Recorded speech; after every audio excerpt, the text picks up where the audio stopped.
Ta surface de jeu, elle est là, elle bouge pas comme d'habitude, d'accord? Ouais. Tu fais un aller-retour, tu reviens. Par contre, ne commence pas le texte ici parce que je serai derrière. Et tant que t'es pas prêt à lui rentrer dans la gueule, tu ne dis rien, tu cherches. Tu sais pas quoi lui dire. Il faut que tu sois comme un lion en cage. Une fois que t'es prêt, pas avant, t'y vas. Ça te va? Ok. Ok, let's go, c'est parti. Go!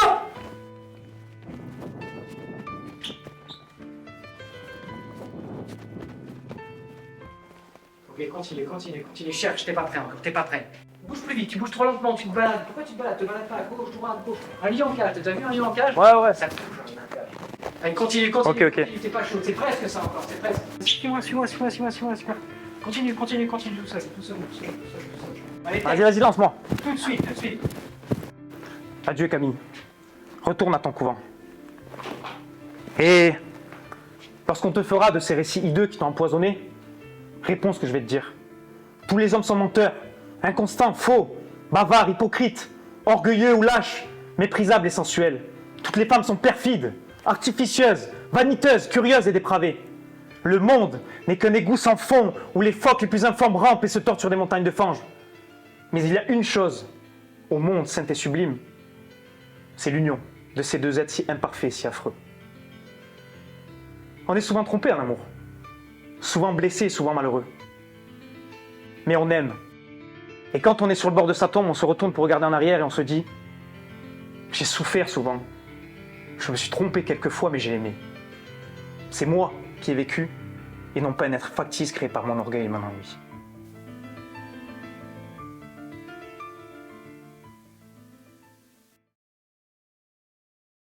Depuis petit, on m'a toujours dit de faire du théâtre, que j'avais un peu cette fibre théâtrale. Et du coup, on m'a toujours poussé à le faire. Les seuls cours de théâtre que j'avais pris, c'était quand j'étais au lycée. Et du coup, j'ai dit je vais m'inscrire officiellement. Et pour moi, parce qu'on me le conseillait. Donc voilà, et à terme, je ne sais pas où ça va m'amener, mais en tout cas, le but c'était d'être avec des gens et de pouvoir me lâcher aussi. Moi, je suis là parce que quand j'étais petite, j'avais un rêve, je voulais devenir comédienne. Et tu rêves de l'Olympia? D'exister devant la foule curieuse? T'as pas fait le jeu de la plus belle voix? C'est dommage, t'es pas chanceuse, paraît que Nico c'est sympa. Tu pourrais faire le buzz. Et tes parents dans tout ça? Je comprends que ta mère soit anxieuse, c'est pas vraiment un plan A. Je t'arrête, c'est coupé. On va s'arrêter là pour ce soir. C'est bien. Tu vas beaucoup trop vite. Tu donnes plein d'infos, mais sans aller au bout de chaque info. Ok. Moi, ce qui m'attire, c'est d'incarner des personnages, de vraiment comprendre leur cheminement, comment eux-mêmes y pensent. Enfin, vraiment incarner un personnage, je trouve ça hyper intéressant. T'es en colère? Je suis en colère. T'imagines qu'on te fasse ça à toi? Que quelqu'un te fasse ça à toi? Vraiment, qui te trahisse? Vas-y, quand tu veux. J'ai compris que c'est beaucoup de travail sur soi et qu'en fait le travail du texte c'est plus secondaire et c'est davantage un travail de questionnement sur tout ce qu'il y a autour, qui est le personnage, qu'est-ce qu'il fait, pourquoi, alors que le texte, juste le texte en lui-même, ça passe en second plan. Qu'est-ce que j'ai compris? Alors qu'il fallait essayer de, de dépasser ses peurs et de sortir de sa zone de confort. T'es là, et juste tu l'écoutes. D'autant qu'il ne s'agit pas de vous sur le plateau. Il s'agit d'un rôle, il s'agit d'un personnage. De faire des choses qui ne nous plaisent pas forcément sur le moment, qui sont un petit peu compliquées, mais qui sont bénéfiques sur le long terme.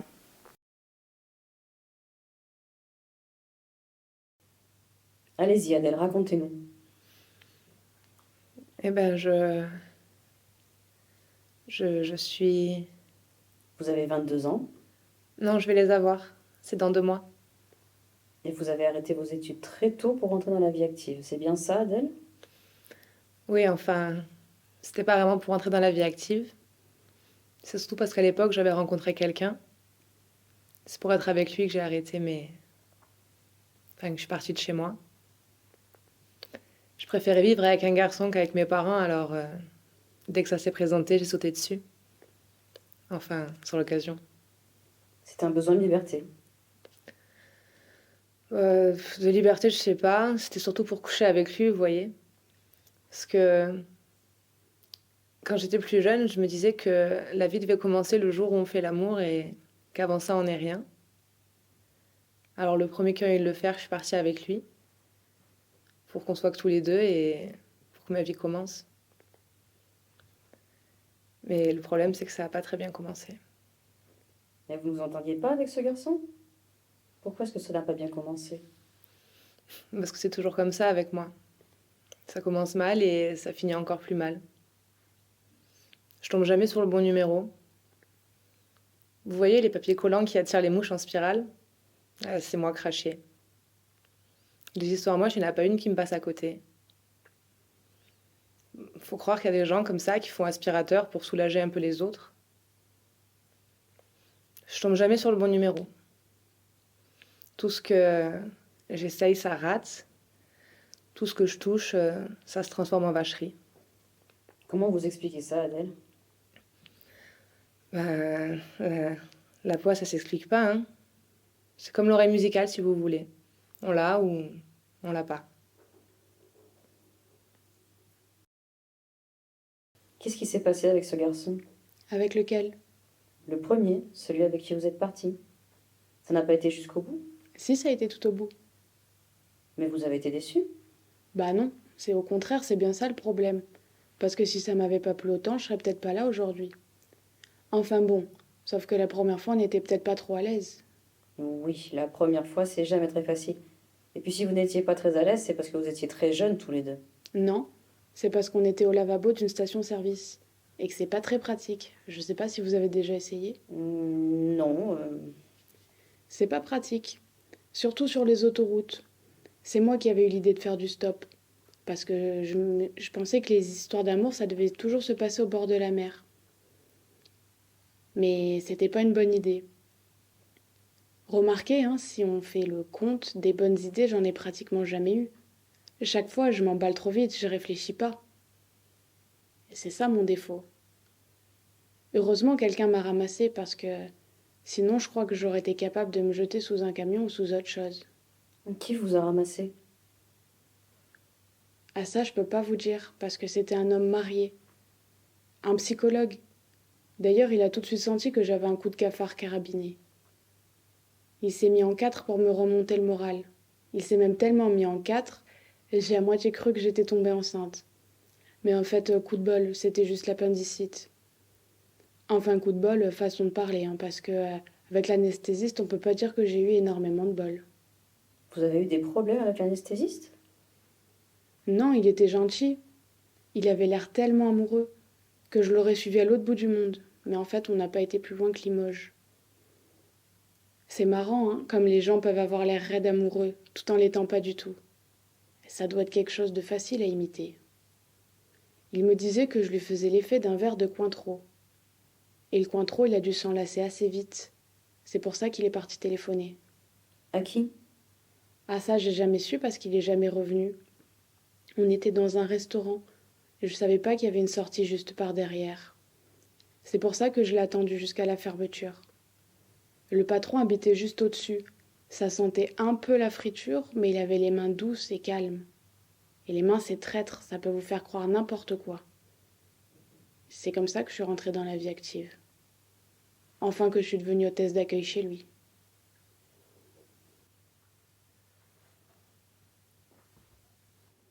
Hôtesse d'accueil. Ça consistait en quoi?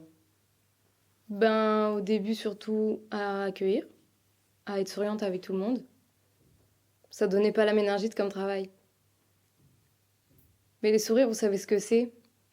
Ça donne vite des idées. Et puis, à Limoges, il y a tellement d'hommes qui se sentent seuls. Vu de l'extérieur, on se rend pas compte. Le juge m'a dit que c'était un des coins français où il y avait le plus de dépressifs. C'est pour vous dire. Quel juge, Adèle? Celui qui s'est occupé de moi quand ils ont fermé le restaurant à cause des hôtesses d'accueil. Lui aussi, il était dépressif. Ben, c'est pareil. Lui non plus s'est pas occupé de moi très longtemps, même pas un quart d'heure, dans une chambre d'hôtel, sans oreiller, sans télé et sans rideau. Remarquez, il avait pas mauvais fond. Quand il a vu que j'avais les yeux rouges de larmes, il m'a offert son mouchoir, et puis il est parti. Peut-être que j'ai jamais mérité mieux. Ça doit être écrit quelque part, je sais pas où. Il y en a qui sont faits pour vivre en rigolant.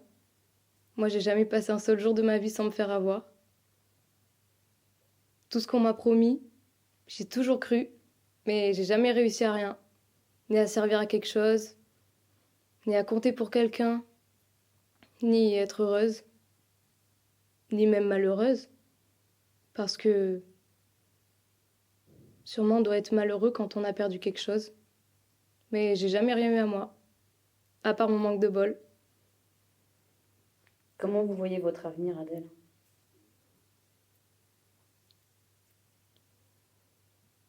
Je sais pas. Quand j'étais petite, j'avais qu'une seule idée, c'était de grandir. Je voulais que ça aille plus vite. Mais maintenant, je sais pas à quoi ça a servi tout ça. Puis, je sais plus. Devenir plus vieille?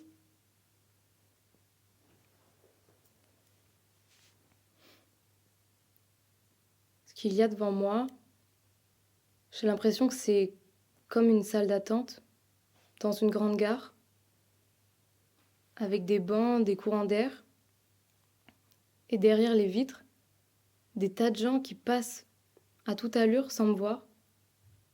Ils sont pressés. Ils prennent des trains ou des taxis. Ils ont quelque part où aller. Quelqu'un à retrouver. Et moi, je reste assise là. J'attends. Et vous attendez quoi, Adèle?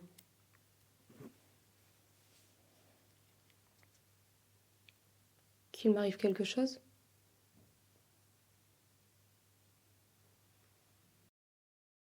Ça fait pas mal d'années que je fais du théâtre et je voulais changer. Je voulais changer, rencontrer d'autres personnes. Parce que je trouve que le théâtre, c'est ça, c'est surtout le partage, découvrir d'autres façons de jouer, d'autres regards, d'autres spontanéités, voilà. Et ce que je venais chercher donc initialement, c'était voilà, c'était surtout ça. Et puis peut-être une autre façon aussi de travailler que ce que j'ai vu avant.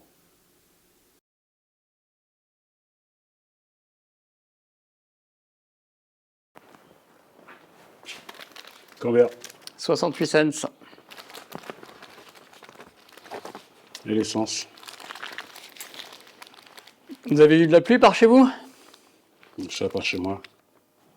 Je vois que vous venez de Dallas. Je peux savoir en quoi ça vous regarde d'où je viens, amigo? Je demandais ça comme ça, hein, On dit ça comme ça. histoire de bavarder. Maintenant, si vous voulez pas parler, je vois pas ce que je peux faire d'autre pour vous. Vous voulez autre chose? Je sais pas. Vous croyez? Ça va pas? Quoi? Je sais pas, en général.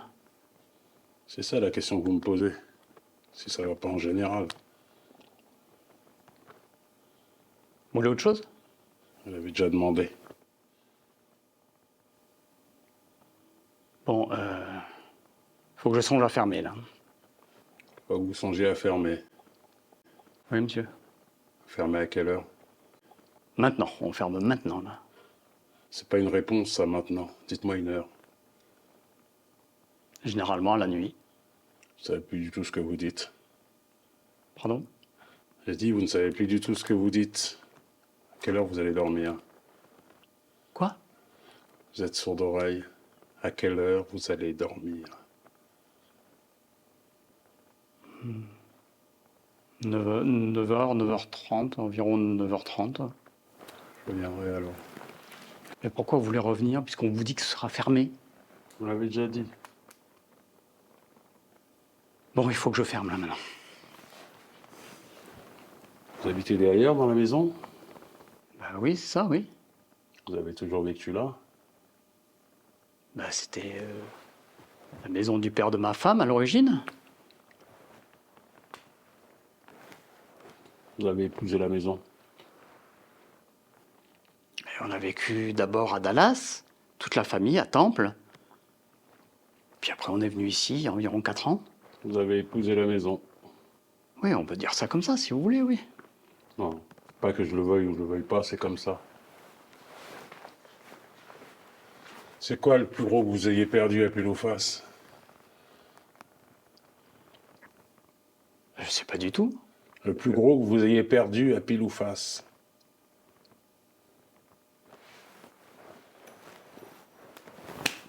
Annoncez. J'annonce. Oui. Mais on n'a rien parié. Annoncez. Mais j'ai rien parié, j'ai rien misé. Faut que vous annonciez, je peux pas le faire pour vous. Ce serait pas juste. C'est-à-dire qu'il faudrait que je sache qui a gagné. Mais vous avez toujours parié dans toute votre vie sans le savoir. Annoncez. C'est-à-dire qu'il faudrait que je sache ce qui a gagné. Tout. Vous savez de quelle année elle est, cette pièce? Non? 1962. Elle a mis 62 ans à arriver jusqu'ici. Et aujourd'hui, elle est là. Et c'est pile ou face. C'est à vous de jouer, annoncez. Bon. D'accord. Face alors. Gagné. Ne la mettez pas dans votre poche. Pardon? Ne la mettez pas dans votre poche, c'est votre porte-bonheur. Mais vous voulez que je la mette où alors? Pas dans votre poche. Sinon, elle se mélangerait aux autres. Et elle deviendrait une pièce comme une autre. Ce qu'elle est d'ailleurs.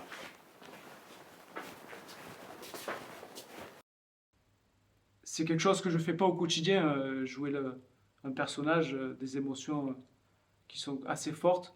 Moi, je suis plutôt quelqu'un de tempéré. Le fait de jouer des émotions qui sont fortes, et ben, ça me défoule. Alors, classe. J'ai compris en ayant la caméra collée à moi, enfin je veux dire collée vraiment proche de moi, j'ai compris qu'il fallait oublier cette caméra, il fallait un peu oublier la peur du jugement de l'autre. T'as déjà vu des photos de Frida Kahlo? Oui. Très fière. Je l'avais déjà travaillé au théâtre, donc très vite je me suis dit, bon, il faut vite se débarrasser de ça, de l'image qu'on peut donner, on n'en est pas maître, donc ça il faut vite arrêter, sinon on ne progresse pas. Donc j'ai appris encore plus avec la caméra.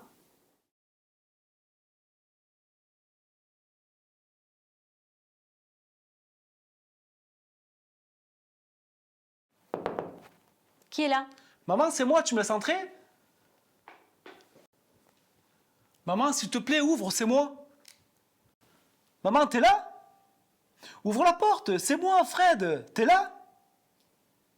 Oui. Ça va? Écoute, faudrait que tu me dépannes, je suis à court, j'ai besoin de fric. S'il te plaît, faudrait que tu me files, je sais pas, dans les 5 ou 10, disons 20 euros. J'aurais besoin de 20 euros. Je te jure, je te les rendrai, mais je suis vraiment dans la merde. Et... Maman? Tu m'entends? Maman? Oui, je t'ai entendu, mais je peux rien pour toi. Ok, écoute, je veux juste que tu me prêtes un peu d'argent, d'accord? Pas beaucoup.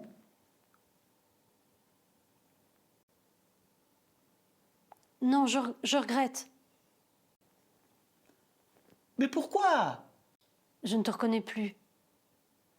J'arrive pas à croire que c'est toi, je ne sais même plus qui tu es.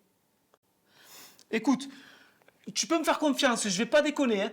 Je te jure, il faut que je quitte la ville un moment, j'ai un pote qui m'a foutu dans la merde. Faut que tu m'aides là, hein. Allez maman, file-moi un peu de fric. Tu m'aimes toujours, hein? Mais oui, bien sûr que je t'aime.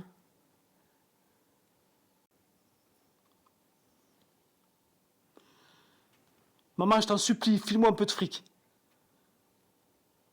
Putain, je t'en supplie, file-moi un peu de fric, déconne pas. Arrête de faire chier, merde! Non, je regrette.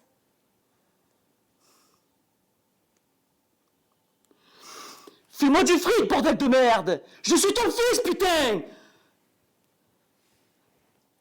Je n'ai pas d'argent, je regrette. J'ai besoin de toi! Madame, arrête tes conneries! Ouvre la porte! Ouvre la porte, tu m'entends? Ouvre cette putain de porte!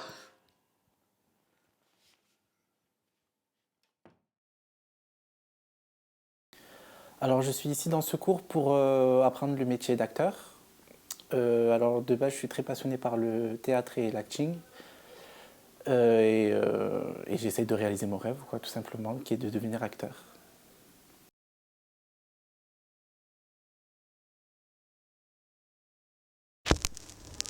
Je suis tout ce qui est, tout ce qui a été, tout ce qui sera. Les Égyptiens qui gravèrent ces mots sur le fronton de leur temple croyaient qu'il n'y a qu'un effet dont on puisse demander quelle est sa cause. Or, l'univers se présentait à ces païens que sous l'aspect d'une cause très puissante.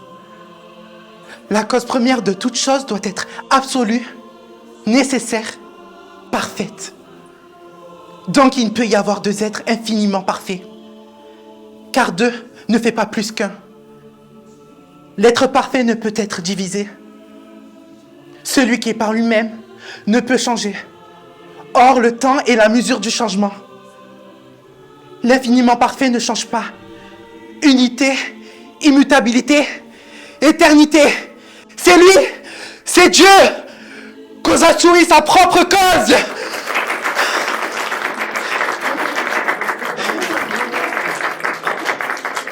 Ce n'est rien, ce n'est rien. J'ai simplement démontré ce soir l'existence de Dieu. Mais je pourrais très bien démontrer le contraire quand il plaira à Sa Majesté. Majesté, voyons, ce n'était qu'un trait d'esprit.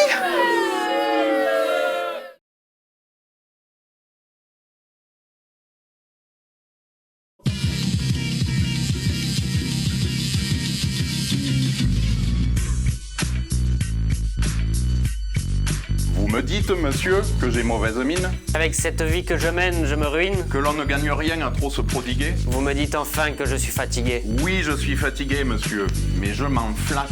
J'ai tout de fatigué. La voix, le cœur, la rate. Je m'endors épuisé, je me réveille là. Mais grâce à Dieu, monsieur, je ne m'en soucie pas. Et quand je m'en soucie, je me ridiculise. La fatigue, souvent, n'est qu'une vantardise. On n'est jamais aussi fatigué qu'on le croit. Et quand cela serait, n'en a-t-on pas le droit? Je ne vous parle pas de ces tristes lassitudes qu'on a lorsque le corps harassé d'habitude n'a plus pour se mouvoir que de pâles raisons. Lorsqu'on a fait de soi son unique horizon. Lorsqu'on n'a rien à perdre, à vaincre ou à défendre. Cette fatigue-là est mauvaise à entendre. Elle fait le front lourd, l'œil morne, le dos rond. Et vous donne l'aspect d'un vivant moribond. Mais se sentir plié sous le poids formidable des vies dont un beau jour on s'est fait responsable. Savoir qu'on a des joies ou des pleurs entre ses mains. Savoir qu'on est l'outil, qu'on est le lendemain. Savoir qu'on est le chef. Savoir qu'on est la source. Aider une existence à continuer sa course. Et pour cela, se battre à s'en user le cœur. Cette fatigue-là, monsieur, c'est du bonheur.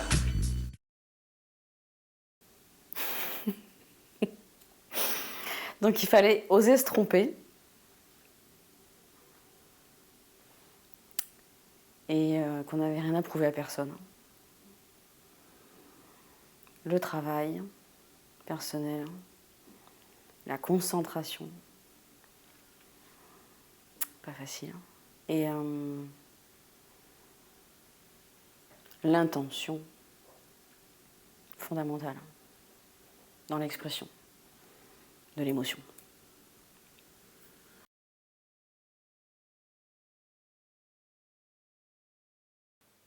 Tu vas peut-être pas me croire, mais tu as tenu dans cette main-là. Et en te tenant comme ça, je disais à ton père Cette gamine, ça sera la meilleure du monde. Cette gamine, elle fera mieux que n'importe qui d'autre. Et t'es devenue la plus belle. T'étais une merveille. C'était super de te voir grandir chaque jour. C'était un privilège. Et quand l'heure est venue pour toi de te prendre en main et d'affronter le monde, tu l'as fait. Et quelque part, en cours de route, t'as changé. Je t'ai plus reconnue. Et t'as laissé des gens venir te gueuler à la figure, te dire que t'étais nulle. Et quand ça a été trop dur, tu t'es trouvé une responsable. Une ombre qui t'empêchait d'éclore. Je vais te dire quelque chose que tu sais déjà.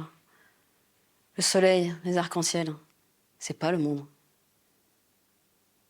Il y a de vraies tempêtes, de lourdes épreuves.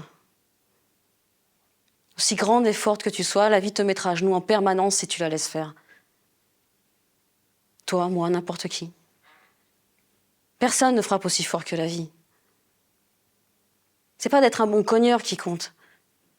L'important, c'est de se faire cogner et d'aller quand même de l'avant. C'est pouvoir encaisser sans jamais, jamais flancher. C'est comme ça qu'on gagne. Si t'es sûr de ce que tu vaux, alors il faut tout essayer pour l'obtenir. Au lieu de montrer du doigt le voisin en disant « j'ai tout raté dans la vie à cause de lui, elle ou je ne sais qui ». C'est pour les trouillardes, ça. Et t'en es pas une. Tu vaux mieux que ça. Je t'aimerai toujours, quoi que tu fasses comme choix. Je t'aimerai quoi qu'il se passe. T'es ma fille, ce que j'ai de plus précieux. La meilleure chose qui me soit arrivée. Mais si tu crois pas en toi, en tes rêves, ta vie, ce sera pas une vie. N'oublie pas d'aller voir ton père.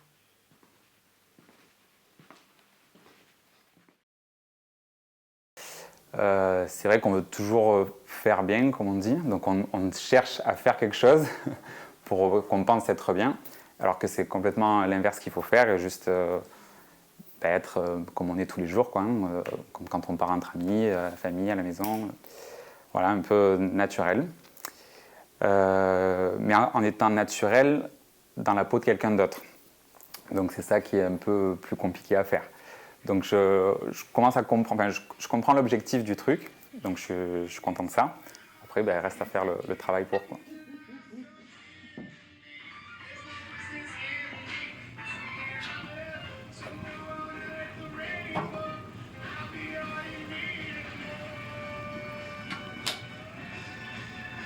Chambre 314. De manière générale, et ça me parle plus personnellement, c'est qu'il faut absolument lâcher prise. Elle s'éclate en fait. Elle a toujours rêvé de faire ça. Ouais. Et ça, David m'a appris à me recentrer, à vivre l'instant présent. C'est pas toujours évident, j'y arrive pas à chaque fois, mais en tout cas, ça m'a apporté ça. Et puis ça nourrit ma créativité, voilà, j'adore faire rire, j'adore l'improvisation, et c'est vrai que ça nourrit ma créativité, ça nourrit mon imagination, d'être sur scène, de faire des exercices différents chaque semaine. J'adore savoir que je peux être qui je veux quand je suis sur les planches, que j'ai le droit d'être qui je veux, qu'il n'y a pas de jugement, qu'on peut être, voilà, qu'on peut être une personne qu'on n'oserait pas être dans la vie de tous les jours. Je me sens plus vivante.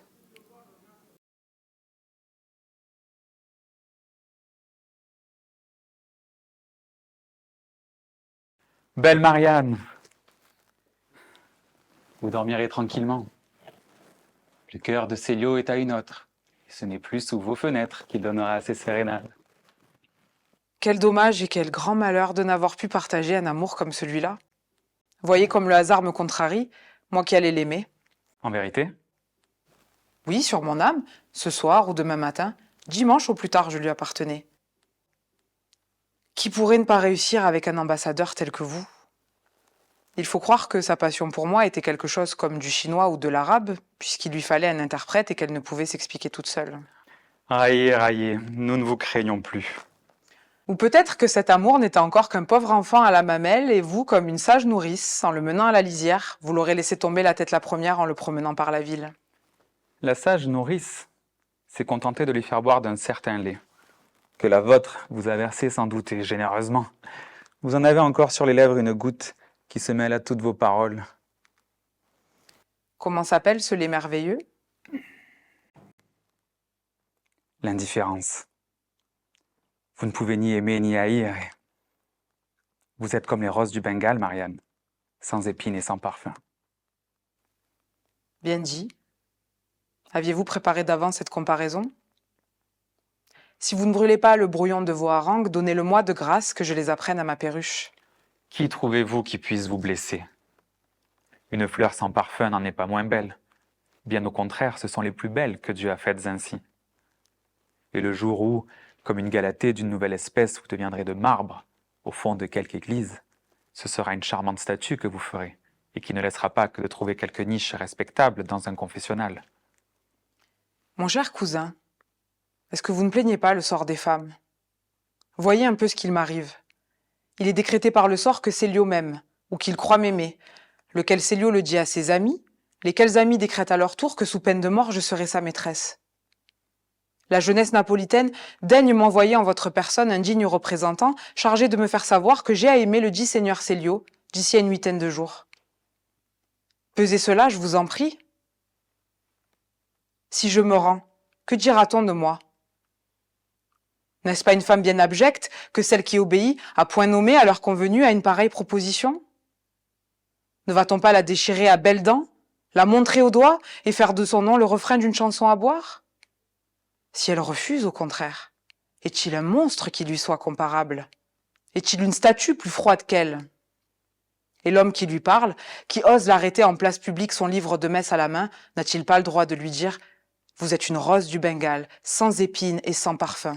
Cousine, ne vous fâchez pas. N'est-ce pas une chose bien ridicule que l'honnêteté et la foi jurée? Que l'éducation d'une fille, la fierté d'un cœur qui s'est figuré qu'il vaut quelque chose? Et qu'avant de jeter au vent la poussière de sa fleur chérie, il faut que le calice en soit baigné de larmes, épanoui par quelques rayons du soleil, entrouvert par une main délicate? Tout cela n'est-il pas un rêve? Une bulle de savon qui, au premier soupir d'un cavalier à la mode, doit s'évaporer dans les airs? Vous vous méprenez sur mon compte et sur celui de Célio. Qu'est-ce après tout qu'une femme? L'occupation d'un moment?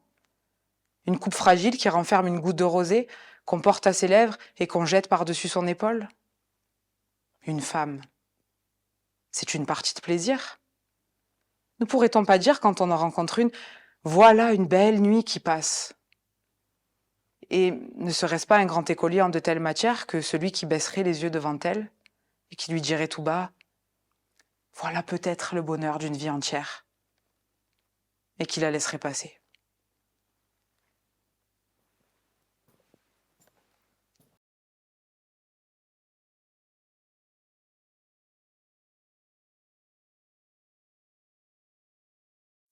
Pourquoi tu portes ton sac de briques, dis-moi, Kevin? Pour Dieu, c'est ça? Dieu. Tu sais quoi? Je vais dévoiler une petite info exclusive au sujet de Dieu.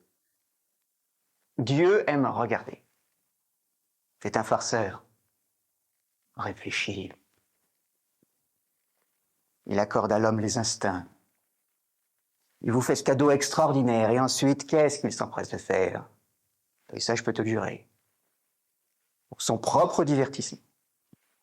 Sa propre distraction cosmique. Personnelle. Il établit des règles en opposition. C'est d'un mauvais goût épouvantable. Regarde! Surtout ne touche pas. Touche. Mais surtout ne goûte pas. Goûte. N'avale surtout pas. Et pendant que vous êtes tous là à sauter d'un pied sur l'autre, lui, qu'est-ce qu'il fait? Il se fend la pêche à s'en cogner son vieux cul de cinglé au plafond. C'est un refoulé. C'est un sadique. C'est un proprio qui n'habite même pas à l'immeuble. Générer un truc comme ça, oui, jamais. J'ai passé mon existence ici, moi. Je suis resté collé à l'homme depuis qu'on l'a mis là. J'ai nourri chacune des sensations que l'homme a eu la bonne inspiration d'avoir. J'ai cherché à lui donner ce qu'il voulait. Je ne l'ai jamais jugé. Pourquoi? Parce que je n'ai jamais rejeté l'homme en dépit de toutes ses imperfections, parce que moi, j'aime l'homme. Je suis un humaniste. Peut-être même le dernier humaniste. Qui oserait dire le contraire lorsque j'affirme que le XXe siècle a entièrement été mien? Tout le siècle, Kevin. Tout le siècle. Je suis en pleine ascension. Mon temps est venu.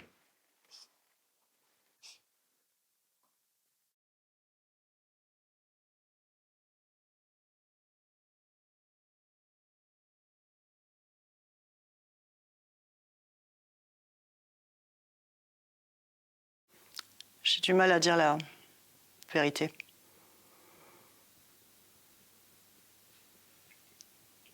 À vrai dire, je ne comprends même pas le concept de vérité. Mais quelqu'un m'a dit que c'était important, alors voilà ma vérité. La plupart du temps, la plupart des jours, je ressens rien. Je ne ressens rien du tout.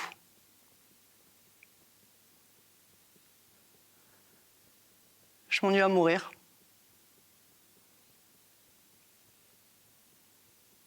Je me réveille et je me dis, encore? Sérieusement? Encore une journée comme ça? Et ce que je ne comprends vraiment pas, c'est que je suis la seule à hurler comme ça, là, à hurler d'ennui. J'essaye tout un tas de trucs pour me forcer à éprouver quelque chose. Toujours plus fort. Ça ne change rien. Je ne ressens rien du tout. J'essaie de me faire du mal. J'ai jamais mal. J'achète tout ce que je veux, alors que je n'en veux pas.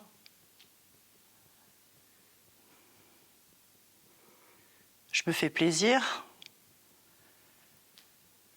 mais j'éprouve aucun plaisir.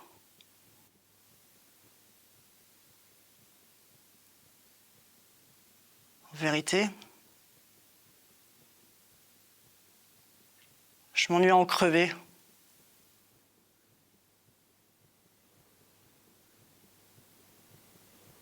Je pense qu'il faut beaucoup de retenue, peut-être, notamment au cinéma, oui, donc derrière la caméra, devant la caméra, décidément. Et je pense qu'il faut vraiment un travail introspectif, beaucoup plus qu'au théâtre. On n'est pas plus grand que nature, contrairement au théâtre, où on peut l'être, je pense. Ce que le cours m'a apporté, oui, c'est de marquer une nette différence, puisque, comme je l'ai dit au départ, je pensais que c'était un cours de théâtre, et non, c'était un cours plus sur, finalement, le cinéma. Et donc, ce que ça m'a apporté, c'est c'est ce regard sur le travail cinématographique qui est très différent, puisqu'on marque des pauses, on reprend, on arrête, on coupe, ce qui n'était jamais le cas en théâtre. Donc ça m'a apporté, oui, le regard sur ce travail-là, qui est intéressant.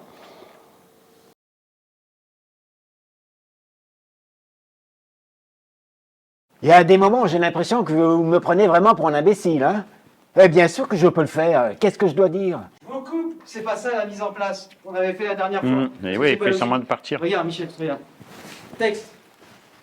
Monsieur Pignon. Oui. Si je vous dis précisément ce qu'il faut lui dire, vous pensez que vous pouvez le faire? Oui, alors, des fois j'ai l'impression que vous me prenez pour un... C'est là que je le dis.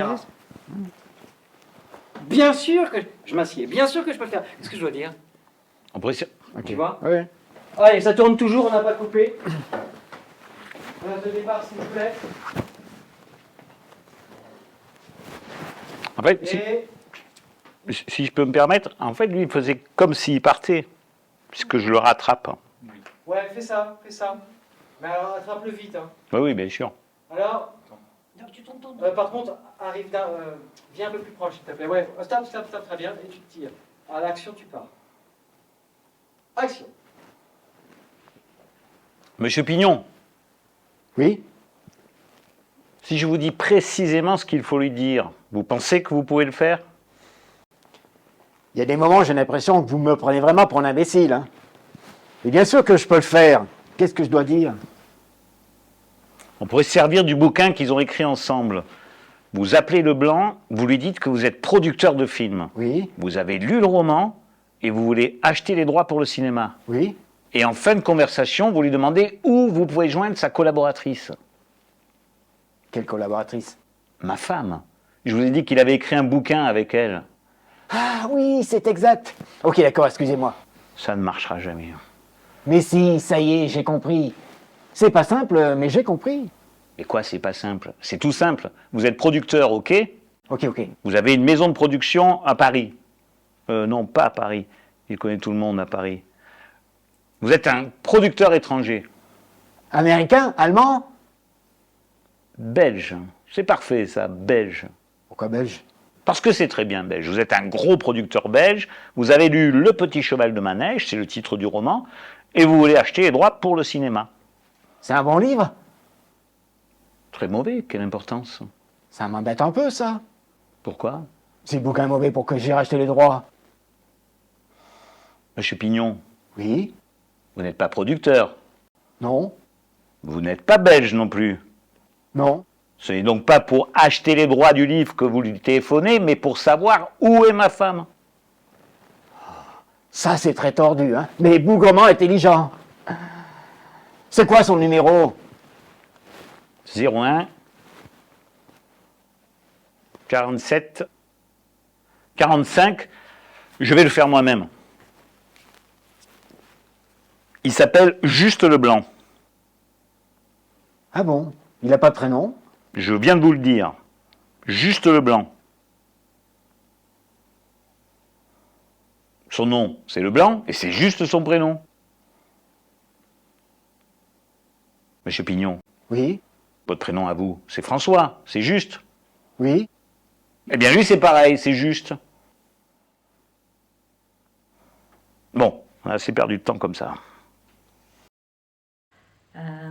Je fais un métier plutôt dans la réflexion, dans le toucher, parce que je suis masseuse à la base. Mais j'aime bien ce côté justement de sortir un petit peu de tout ce qui est thérapie, tout ce qui est, on va dire entre guillemets, un peu sérieux, et venir justement prendre du plaisir, jouer, voilà, passer un bon moment, rire, pleurer aussi. Est-ce que tu sais ce que c'est d'être sobre? Est-ce que tu sais encore ce que c'est d'être sobre? Je me prends pas la tête ce matin, mais oui, je sais ce que c'est d'être sobre. Oui. Max, Oui. c'est dangereux ce que tu es en train de faire. Tu mélanges tout le temps. C'est dangereux en fait. Oui, je sais, non. Non mais tu dis tu sais, tu me dis tout le temps ça, tu me dis tout le temps la même chose. En fait, j'en ai marre que tu me joues tout le temps le même putain de disque. J'avais envie de nouveautés et en fait ce cours-là il était vraiment plus axé sur le cinéma et c'était ça qui m'intéressait d'explorer plutôt cette voie-là. Et mon objectif initial, apprendre, me découvrir les autres.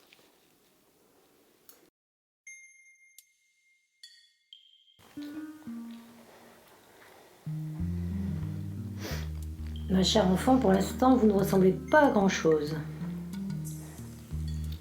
Chewing-gum.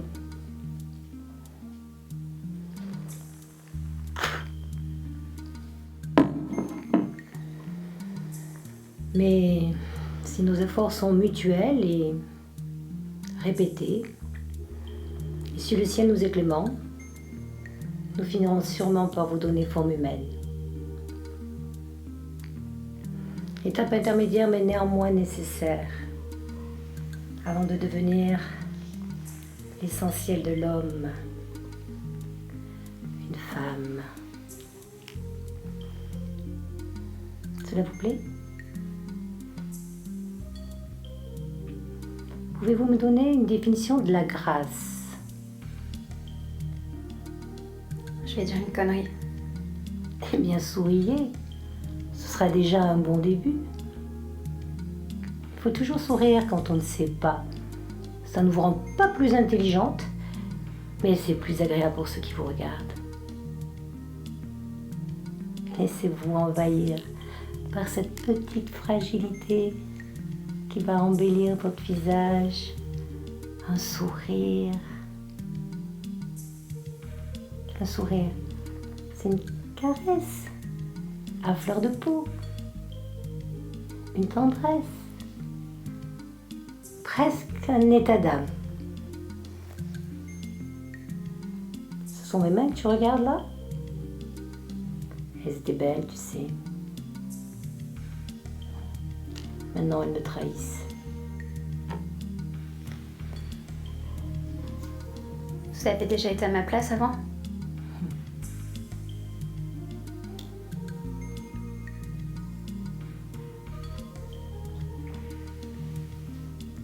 Laisse-toi guider par ton plaisir de femme.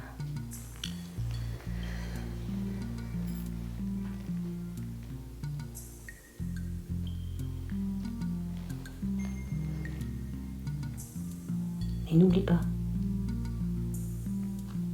il y a deux choses qui sont sans limite. La féminité et les moyens d'en abuser.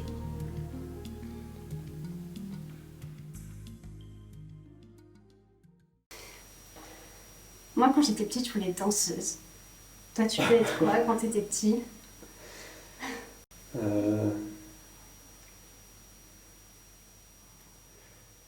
J'aurais aimé être frère.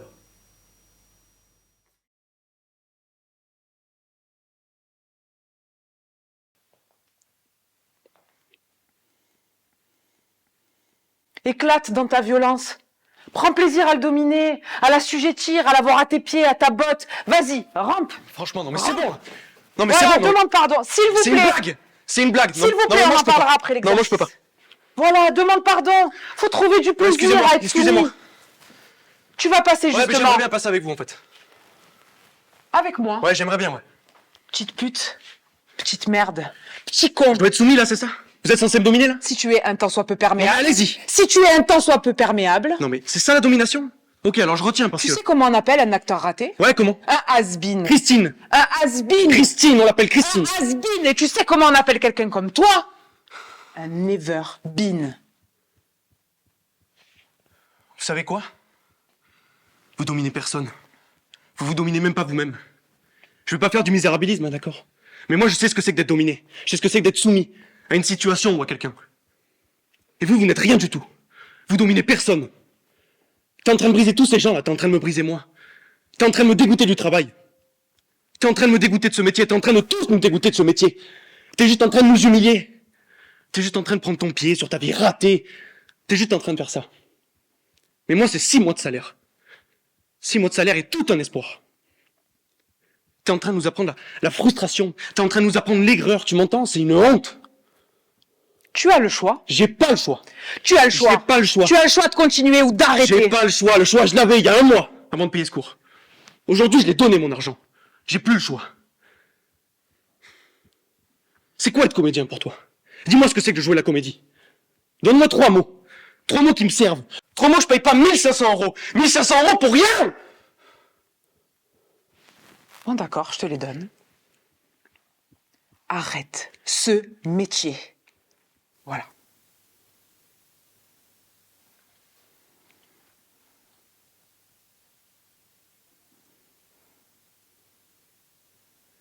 T'as réussi ton exercice de dominance.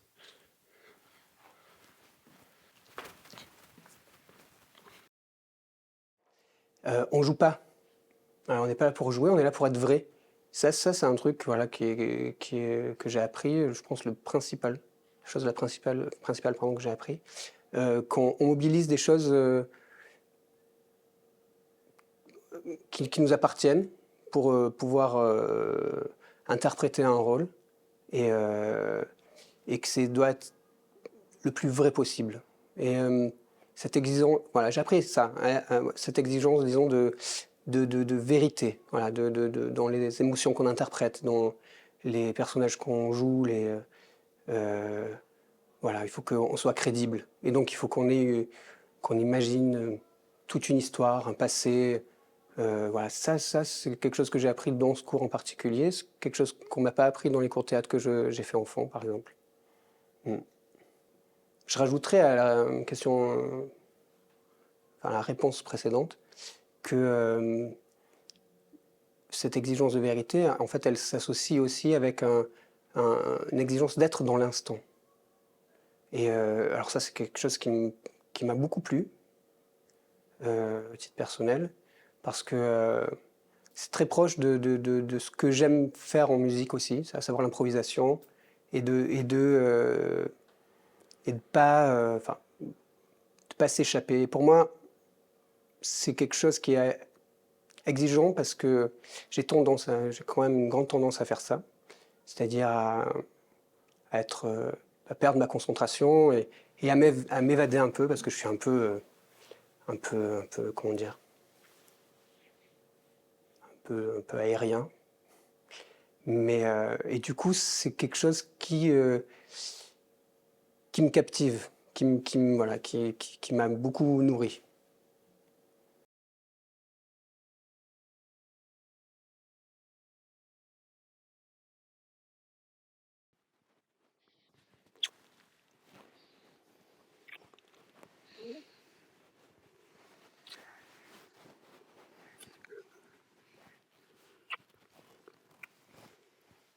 Dis-moi une chose. Les deux filles à la fête, hier soir, est-ce que par hasard tu les aurais baisées? Quoi? De quoi tu parles? Je parle des deux filles que tu as si outrageusement draguées. J'ai dragué personne. C'était qui? C'était juste deux mannequins. Et où as-tu disparu avec elles si longtemps? Attends un peu. J'ai disparu avec personne. Ziegler sentait pas très bien et on m'a demandé de monter le voir à l'étage. Et toi? Avec qui tu dansais? Un ami des Ziegler. Et qu'est-ce qu'il voulait? Qu'est-ce qu'il voulait? Qu'est-ce qu'il voulait? Baiser. À l'étage. D'urgence. C'est tout. Oui, c'est tout. Juste baiser ma femme. Absolument.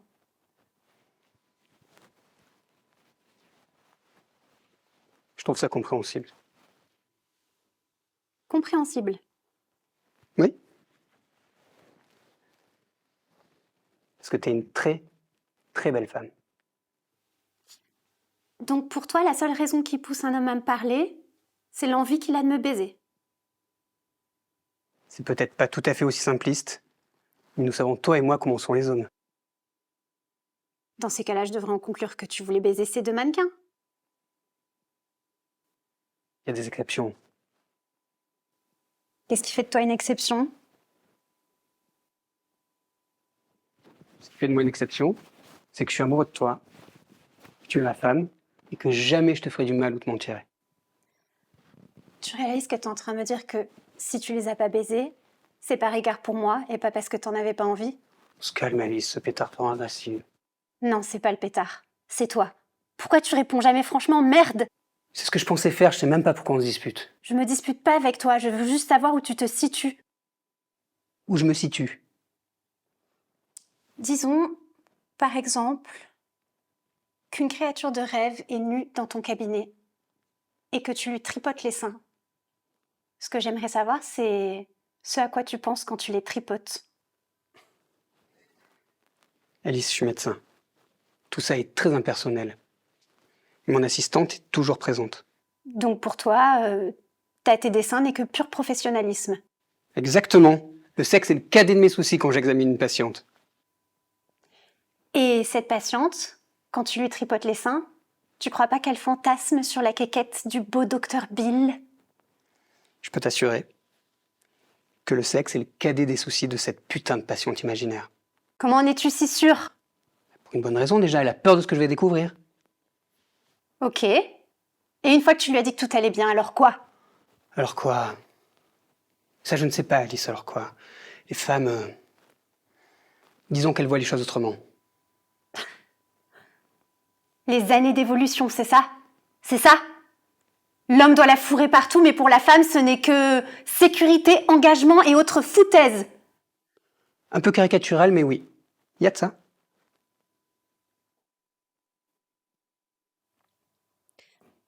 Si vous, les hommes, vous saviez. Ce que je sais, Alice, c'est que tu es stone, que tu as cherché la bagarre, et maintenant tu veux me rendre jaloux. Mais toi, tu n'es pas un jaloux, n'est-ce pas? Non, en effet. Je ne t'ai jamais rendu jaloux, hein? Non. Et pourquoi ne l'as-tu jamais été? Ça, je ne sais pas, Alice, peut-être parce que tu es ma femme, tu es la mère de mon enfant et que je te sais fidèle. Je te trouve très, très sûre de toi. Non, je suis sûr de toi.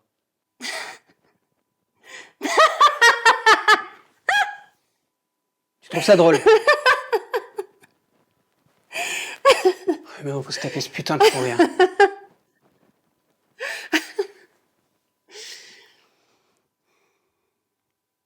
Tu te souviens l'été dernier à Cape Cod? Oui.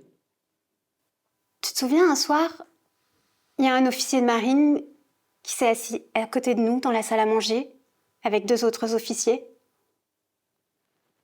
Non.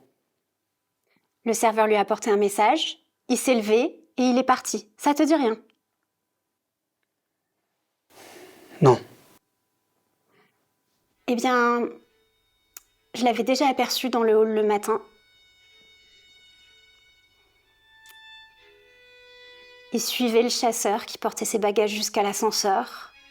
Et en passant, il m'a regardé. Juste un regard. Et pourtant, je pouvais à peine bouger. Cet après-midi-là, Elena, elle est au cinéma avec une copine. Et toi et moi, nous avons fait l'amour. Nous avons parlé d'avenir. Nous avons parlé d'Elena. Et pourtant, pas une seule seconde, je n'ai cessé de penser à lui. Je me suis dit que s'il voulait de moi ne serait-ce qu'une nuit, j'étais prête à tout quitter. Toi, Elena et tout mon avenir à la con. Et pourtant, c'était étrange parce que tu m'avais jamais été aussi chère. À cet instant, mon amour pour toi était à la fois tendre et triste. J'ai pas dormi de la nuit. En me réveillant, j'ai paniqué. Je savais plus si j'avais peur que il soit parti ou qu'il soit encore là.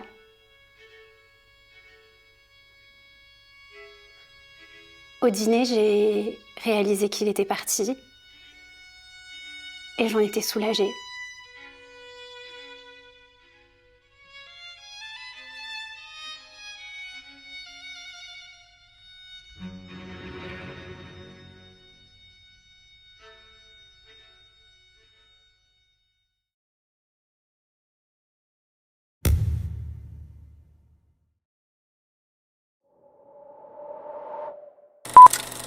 Savoir qu'on a des joies ou des pleurs entre ses mains, savoir qu'on est l'outil, qu'on est le lendemain.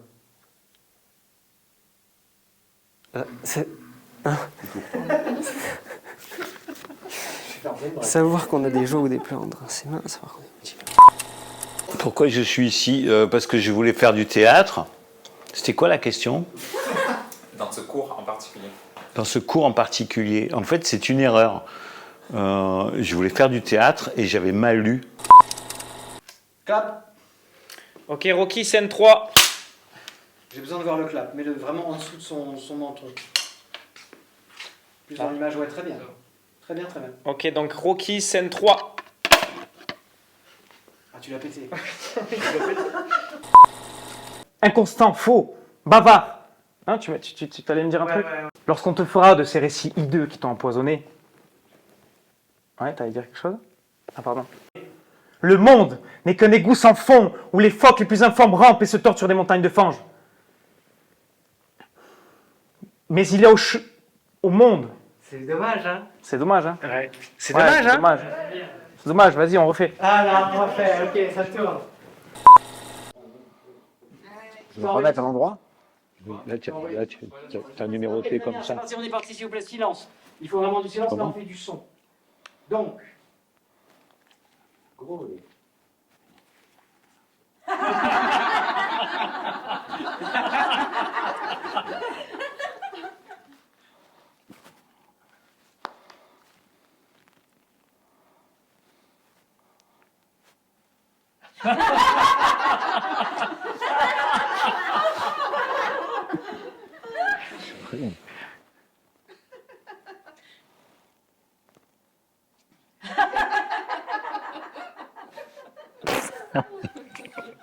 Oui, je sais, oui, oui.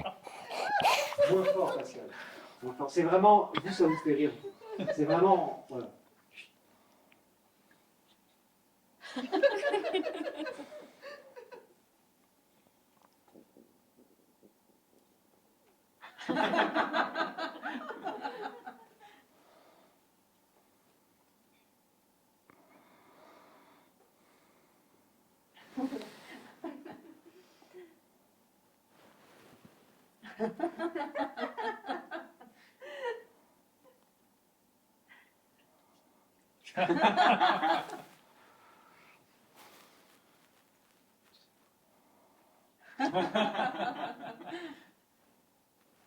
Moins net le cut.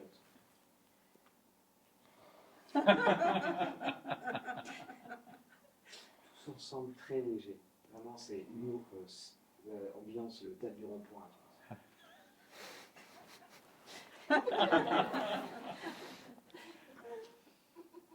Moins, c'est vraiment. Forcez la parler dessus.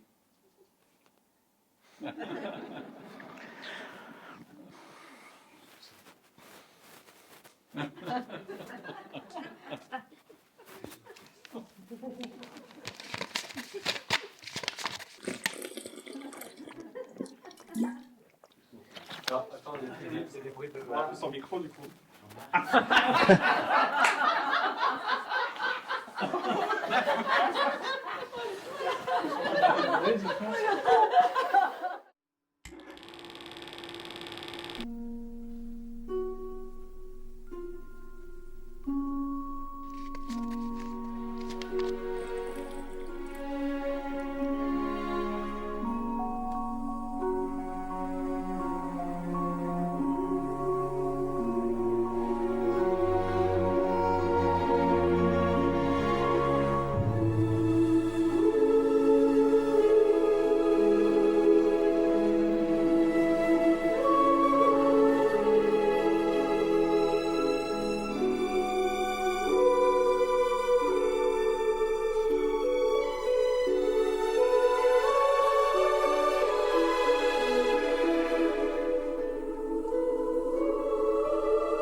Oh, combien d'infortunés. Je veux savoir, ô cieux, puisque vous me traitez ainsi, quel crime j'ai commis contre vous en naissant. Quoi qu'étant né, justement, je comprenne le crime ainsi commis.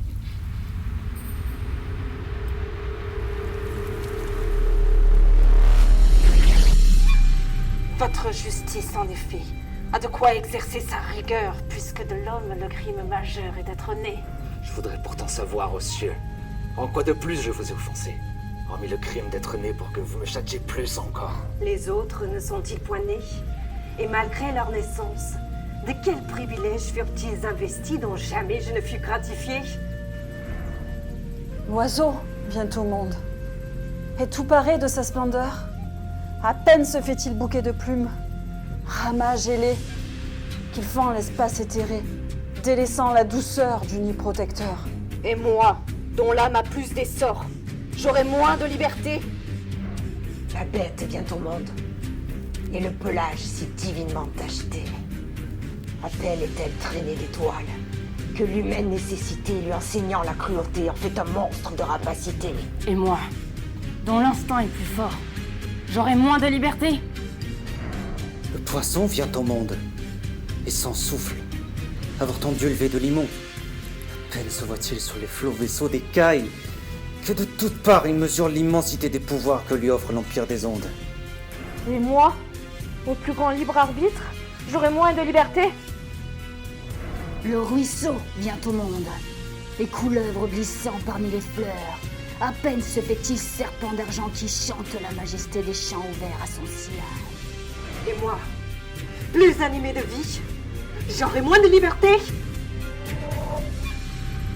Parvenu à tant de passion, devenu volcan, maintenant en éruption.